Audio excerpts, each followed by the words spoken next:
it's Becky. I am back with another process video. Today I am going to use a piece of this Strathmore watercolor, and I am also going to use a few pieces from Chamel.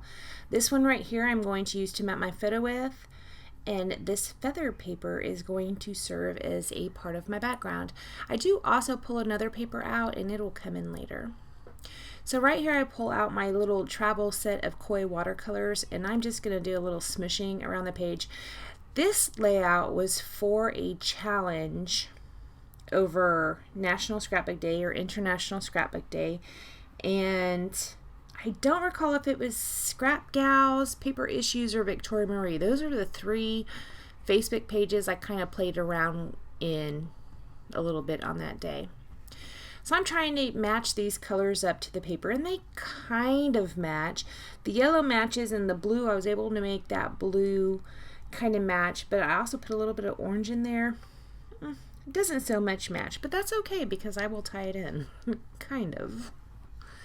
So I am still smishing. I'm going to go ahead and go on to the yellow and give that a little squish. And then I am also, after I finish smushing all these watercolors down, which probably I could have cut out, I did do some splatters.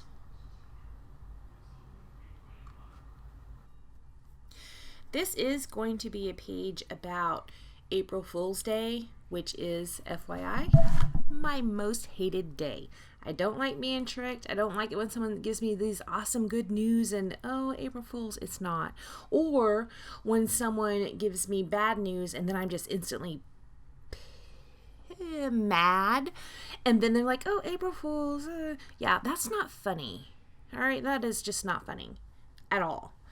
All right, and I also want to give you a warning that on this page I stamp. I use stamping. So I know, calm down, calm down. I stamp. And it was actually quite fun. Need to pull out stamps more often. And I say that every time I stamp. And I mean it every time I stamp. I just don't do it. All right, so here are the photos that I'm going to use. Up front, which I do this quite a bit, I will go ahead and pull out my title. So I am using this teal glitter Fitzgerald font as part of my title. I'm going to use the black Fitzgerald font as part of my title. Oh my gosh, why is title tripping me up? I don't even know. And then I'm going to use the Cal Barteschi font as part of my title. So I have three different thickers in there. This is the backside of that raindrop paper from Chamel, and that's what I use to map my photos with. It's a pretty yellow. I love her B-sides. I know, and I really wanted to get her paper pad from the Here and Now. Is that what it's called? Or no, Little by Little. And I watched her video when she was announcing it, and she said, this paper pad is all A-sides. If you want B-sides, don't get this paper pad. And I didn't. I'm like, well, that was so nice of her to be so honest. Okay, so some of the splatters on this little strip of the watercolor paper came out a little more vibrant than what would match the paper. So I took out this Dylusions ink and was kind of putting it on top of the splatters I did just to kind of mellow them down a little bit. I did go ahead and smush this on the back of the page, but you cannot even tell. In the final product or project, all it really did was warp my page. You can't tell there's any white Dylusions ink on there. So yeah, that was kind of a waste of time. So now I know. If you're going to go with a lighter page, don't use the Dylusions ink. Just pull out some white acrylic paint. It probably would work better. Right here, you can kind of tell. Right here, it's dry right there. You can't tell anymore. It's crazy. And I am going to give it a little splatter around the page, even though you can't see it. I know it's there.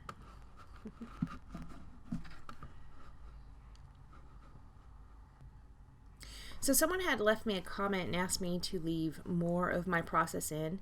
This is something I would normally cut out. The white Dylusions ink, it did not work. I would have cut that out. I kept it in there. So there. Here is the other Chamel paper I use. It's these little black triangles. This might be one of my favorite papers of hers from this particular collection. It's so cute. I use that as a border around my page.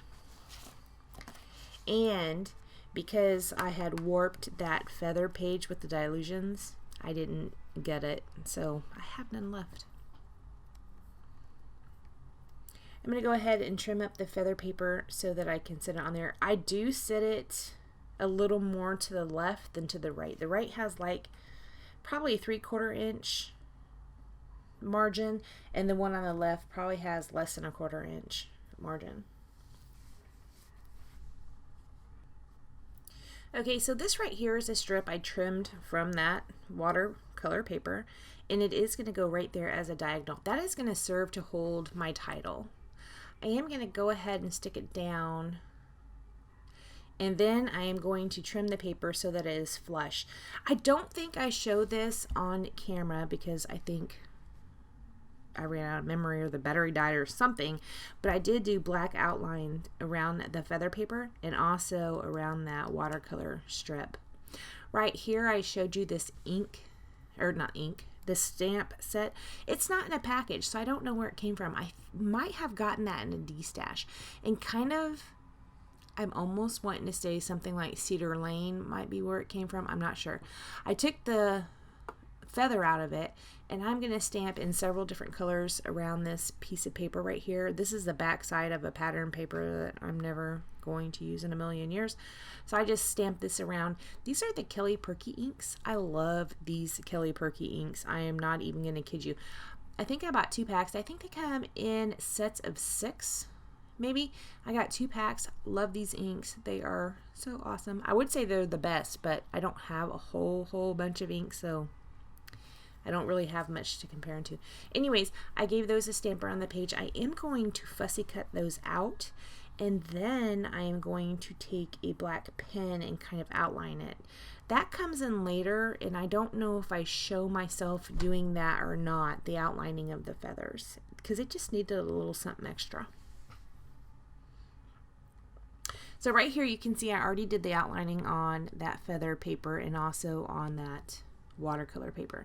I'm going to take the extra bits that were on that watercolor paper and cut them out into circles and put those around the page. Okay, so this layout, the top photo is a photo of BJ, my son, and his girlfriend Marissa. Now they haven't been seeing each other very long. I would say probably just since the first of the year. And the bottom photo is where he had texted me. He said he had something to tell me, and I asked him what is it, and he asked could he call me, and I told him hold on a minute, and then he said call me when you can, because this was 5 o'clock in the morning, right? So I'm up. He wasn't being rude. He knows I'm up at 4. He knows that. So I didn't want him to call me and my phone ring and wake Jim up, because he does not get up at 4. I get up at 4.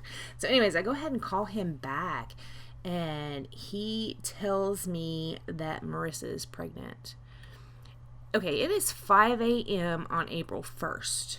Okay, so I tell this kid, you better not be screwing with me. Are you screwing with me? It is April Fool's Day at 5 a.m. because I hate April Fool's Day. I hate April Fool's Day.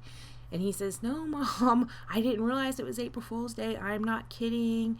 You know, we just found out today. By today, he meant March 31st, because he was not up at 5 a.m. He was still up from March 31st because he's a night owl. I'm an early bird.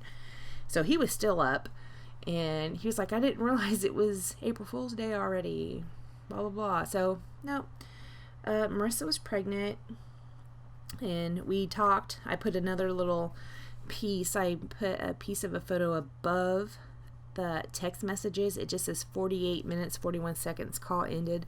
We stayed on the phone for that long talking about it. He was really super excited, which is kind of, I don't know.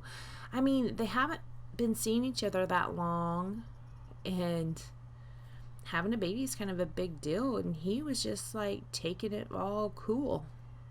He wasn't like, wah, you know, freaking out or anything. So I'm like, you go. I mean, it does no good to freak out. It's done. The deed is done. The baby's, you know, implanted. It's no use freaking out about it. That's how I feel about it anyways. All right, so I put all those feathers down around the page. I just tucked them in around those circles. Right there, I took this congratulations sticker and put it underneath right there. And this one over on the top left says don't worry, And then I put one at the bottom that says love. Right here I'm showing you the Heidi Swap ink in black. I give that a splatter around the page. I did cut my journaling into strips and also put a die cut camera on there. I did not point any of this stuff out to you when I was doing it because I was too busy chattering about my story. So yes, he was not April Foolsing me, even though I asked that. So guys, thank you so much for joining me. Please like, comment, and subscribe, and I will see you next time. Bye guys.